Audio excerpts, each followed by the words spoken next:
Want to start by saying a great win for our program. Some things that Larry Leathers gave me that I read to the team, very proud of. First win over Florida since 1988, before any of our players were born.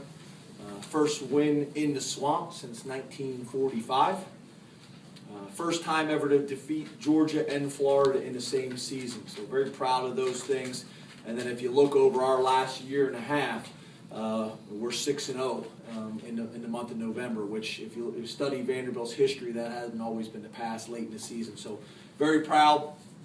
Also, I think really proud of our kids and the program in general because of the fact we just get better as the season goes on. The kids work hard at developing and practice. They've bought into what we're doing. Individually and collectively, as the season goes on, we get better, and we've done that for going into our third year now. So very proud of our coaches, very proud of the administrative staff and the players for that.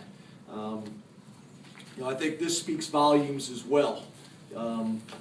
Didn't have Carta-Samuels, didn't have Kraus, didn't have Rayford, didn't have Shoy, didn't have Tate, didn't have Grady, didn't have Bridges, didn't have Galbert. We only dressed 4 wide receivers for the game. Lost Garnham during the game, lost Quintero during the game. So, this time of year everybody's banged up. So really, really proud of how our team responds. You got a guy like Vanderwall who's coming, hasn't played a lot of reps for us, came in and did his job. Got a guy like Pruitt who hasn't played a lot of ball for us and came in and did his job. So very proud of those guys.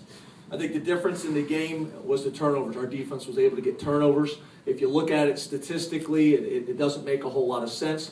But because of the turnovers that our defense was able to get, offense was in a short field a lot of times. And I think that was the difference in the game. We talked about it all week long, that the turnovers and the penalties, I think, were going to be a huge factor in the game. I haven't really looked at the penalty statistics yet, although we took 2 delay of games on purpose to try to eat up the clock. I thought the opening drive was important, that the offense was able to go down and get some points on the board right from the beginning. And the other thing I thought was very important was that 90-yard drive. That 90-yard drive, I think, was very, very important. You look like you came into this game with sort of a run-minded offensive attack, and that sort of came out in the stats in the first quarter. I think it was 23 runs to 5 passes. Yeah, a couple things. We're starting a freshman quarterback on the road. At Florida, it says his 2 first starts are at Texas A&M and at Florida. So whenever you can establish the run and take some pressure off of a young kid, you'd like to do that. We were able to do that tonight, but I think that also speaks volumes about Jordan Matthews. Here he is, a guy that is very passionate about helping the team and making plays, and didn't get a whole lot of touches today. But it was all about the team and whatever we got to do to win and be successful and support Patton. So. We'll just keep growing. We'll just keep growing there, and I'm excited to watch this tape with Patton and the rest of the team. Correct some of the issues we had and move on to the next game. Who do we play next? Kentucky. Play Kentucky. So we'll start focusing on Kentucky tomorrow, but tonight we're going to be focused on Florida and enjoying this win and getting back to Nashville. I expect that there's going to be about 30,000 fans waiting for us in Nashville right there by Star Walk. It's going to be awesome. Can't wait to see them. So get this video uploaded as soon as possible so they know to be there.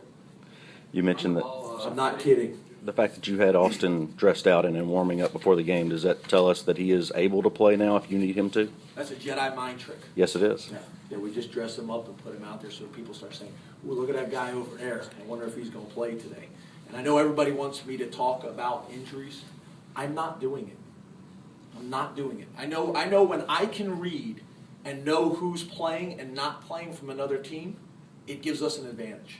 Everybody has a lot of discussions and things like that. I know from a confidence standpoint, if you know a guy's out, you build confidence. We're going to limit that information as much as we possibly can. I think people know what's going on and who's playing and who's not, but we're going to limit that information and make people do their own homework. I'm not giving it to them. So he was never in the mix today? Austin was on the sidelines and was dressed up and looked good.